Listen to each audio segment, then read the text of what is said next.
Hello, I'm Richard Burton from the Richard Burton Watercolour channel, and today we're all set for plein air, but it's a bit dull, a bit overcast, so I've got a better plan back in the studio.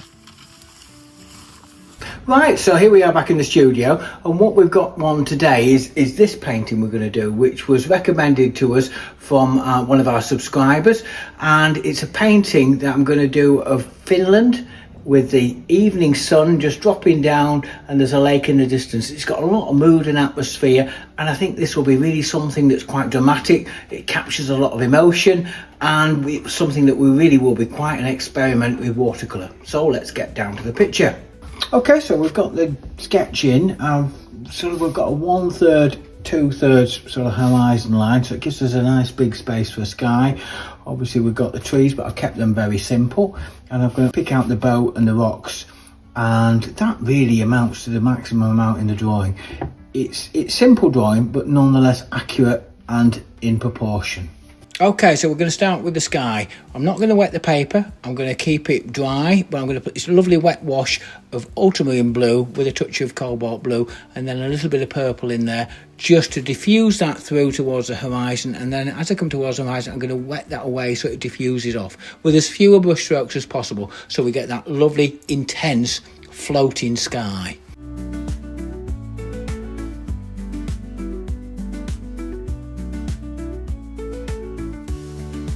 Now I'm going to flip the paper, and what the key here is to apply the sunset area, and that's going to be a mix of cadmium yellow and cadmium orange, which is applied onto a semi-damp surface initially, and then I'm going to bring that down into the blue area, just gently down. And as I come into the blue, I'm also going to add a little bit of cadmium orange. It'll just give that tonal change, and it'll work lovely, and it'll just float together, and then they'll dry together, and it'll create a lovely sky, which just needs delicate touches.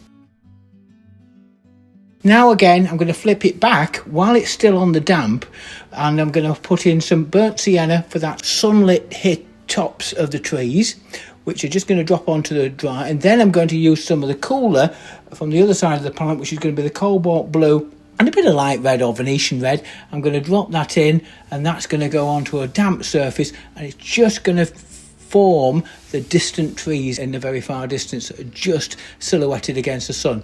And then into that damp, I'm then going to mix a stronger mix of the two, which is going to be cobalt blue and again Venetian red. Just put some darks in just onto that moist surface, not wet but moist, and you'll just get that feeling of diffused trees in the distance. If you can get that right, the timing is crucial, but if you can get that right, you really will create a feeling of misty distance, which is just what we're after.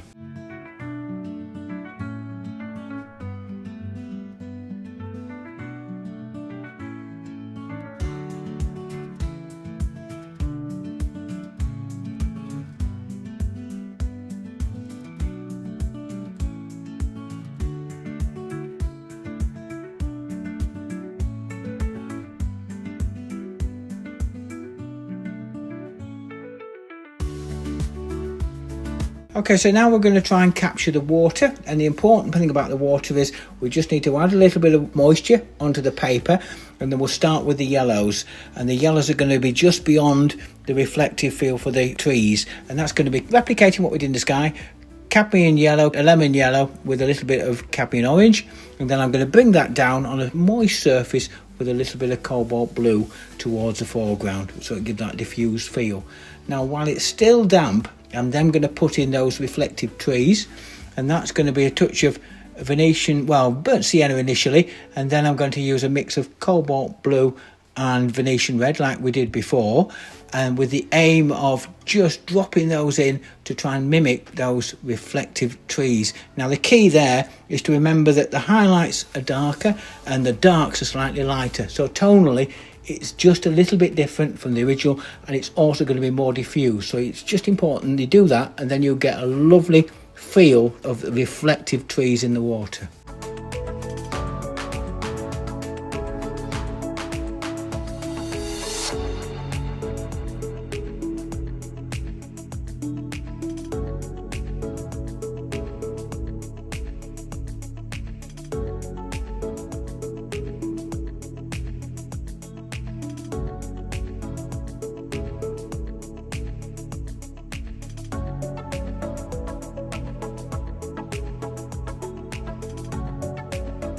So now we'll start on the foreground, that silhouetted area under the trees.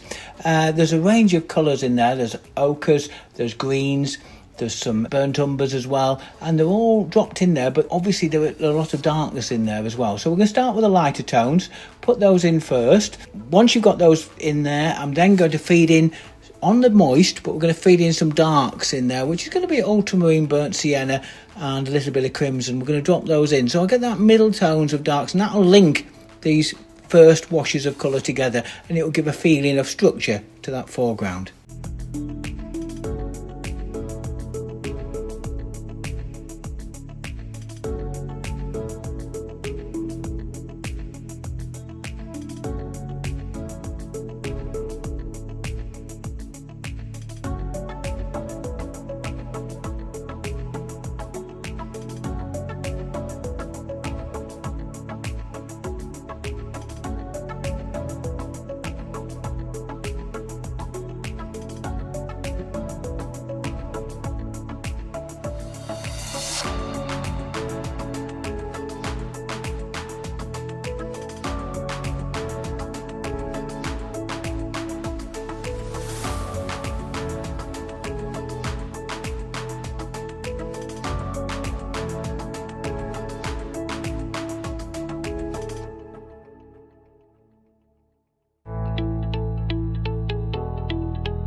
So after the darks, I'm going to gradually work my way forward, bringing starting to the rocks, which you've got a little bit of blue and a bit of purple in there, and then also I'm going to bring some ochre into the foreground and give it a little bit of green in as well. And then while that's still on the damp, I'm going to drop a few darks in amongst it to give that feeling of texture. It's important to do that on the moist. It just helps to settle them into the picture in a diffused way.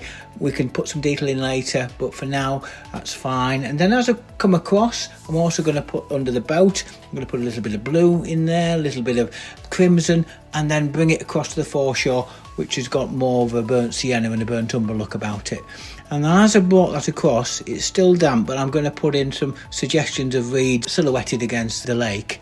While that's all happening, the key is to just drop in subtle darks just while the paper is damp, so they just diffuse and create shape and texture. I call this sort of lost and found edges sort of time, where you're just starting to give that diffused look and that fused feel to some of the shapes.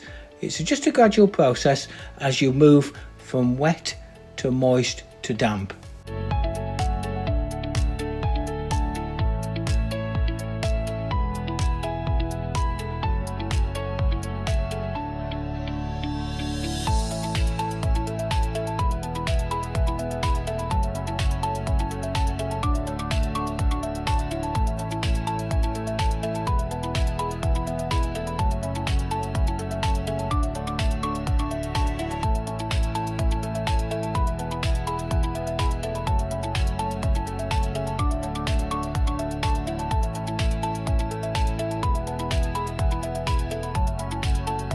Okay, so now we're going to work onto the boat, and it's important that this is done on a fairly damp surface. And I'm going to start with the bow. Has got that little bit of lightness about it, and it's a light green really, and I'm going to use cobalt turquoise with a little bit of yellow ochre just to give that feeling of diffused light on the front of the boat. And then as I move towards the left of the boat, it's going to be much darker. I'm going to drop some darks in there and then just gradually build that up and drop it into the foreground, so really the boat disappears into that space which is where it's sitting on, so you can't really see it. So it's going to diffuse from one surface to another, and it gradually just build up the darks. And then while I'm doing that, I'm also going to put some detail on the boat, which is just going to be a little bit of another grey that I'm going to use. Ultramarine blue burnt sienna for that can work very nicely, and put a few details with a small brush, just gradually bringing out that little bit of focus onto the boat, which is lovely. And I'm also going to use that to just give a little bit of detail, because the surface is drying now. I'm going to use a bit of surface to give some of the rocks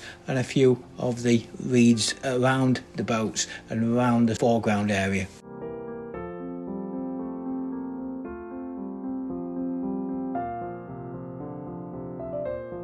Now I'm going to finish off with the foreground. I've got that feeling of grass, which is quite cold. It's got a sort of sense of a dew on it, or is it a frost on it? Probably more of a frost on it. So it's a green, but with a watery feel to it. So it's going to be Prussian blue with a bit of lemon yellow, a bit of cadmium yellow, and a little bit of yellow ochre in it. And then just drop that in, and then drop a few darks on the moist onto there, just to give that sense of texture. And all the time I'm balancing up the others. I'm just adding a few darks here and there, just to give a little bit more density to the foreground, so that it makes the whole picture sit and balance.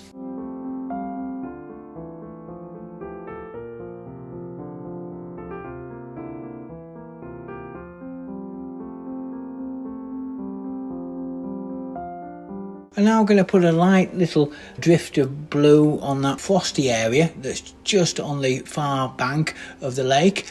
And also I can see that I've got a slight imperfection in the water itself, where I've got a tide mark, or even possibly a little bit of a cauliflower. So what I'm going to do is I'm going to just remove that by simply adding some clear water, and then let that soak in. And then I'm just going to get my brush and just sweep across, and that will just diffuse that away. Just diffuse it away very gently, and that'll fix that little area. So now what's left are the trees, and obviously they're quite an important part and big. I'm going to use a flat brush for this. This will just help me to get that feeling of the spruce type shape to the tree. I'm going to use a darker at the top, which is going to be Prussian blue and burnt sienna for the top of the tree. And then as I come down, as I get towards the horizon, I'm going to add a bit more cadmium orange to it and lighten it up a little bit, so it captures the sun coming through the pine, and so it just gives that colour change.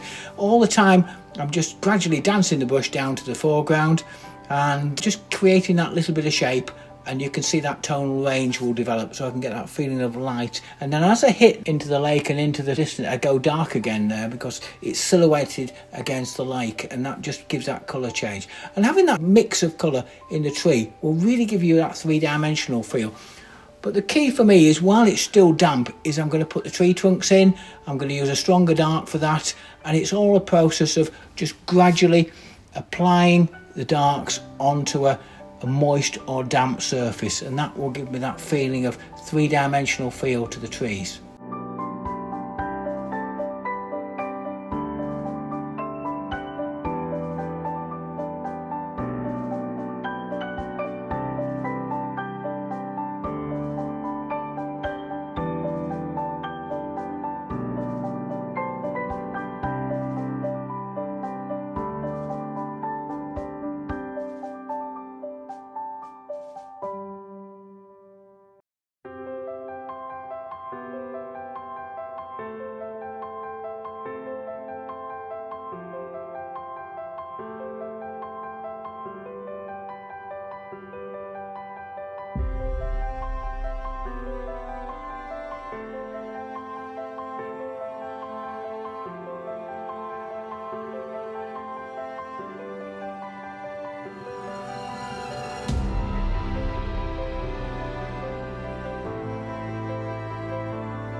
So that's the central trees, and now I've just got some trees coming into the picture on the left, and there I'm going to just do something slightly different. I'm just giving the impression of those. I'm going to use a drag brush effect, which is basically just dragging the brush onto the dry surface, and then you're just getting that broken feel to the wash that goes on, and that's useful for giving that feeling of foliage that's not got a particular shape to it, but it's got a foliage. And also I'm going to use a smaller brush then to put the tree trunks in and put some of the branches into that tree as well. all along, just giving that feeling of shape. And if there's additional branches that need to go in place, that's fine, we'll put them. There's one just on the water's edge on that little pinnacle that's going out into the lake, and I'm going to put that in with a smaller brush as well. Just carefully apply that, and it's got a bit of a funny shape about it, so I'm going to just use a small brush to give it a little bit of character. And then all I'm left with is a few of the other branches and smaller undergrowth in the trees, and also put some more darks into the trees just to give that final bit of balance. All the time I'm looking across the whole picture now, trying to make sure I've got the darks and the suitable details in place just to give balance and that bit of focus to the picture. All these details are coming together, and I think now the case of taking it outside once again, and we'll have a look at it out in the open air.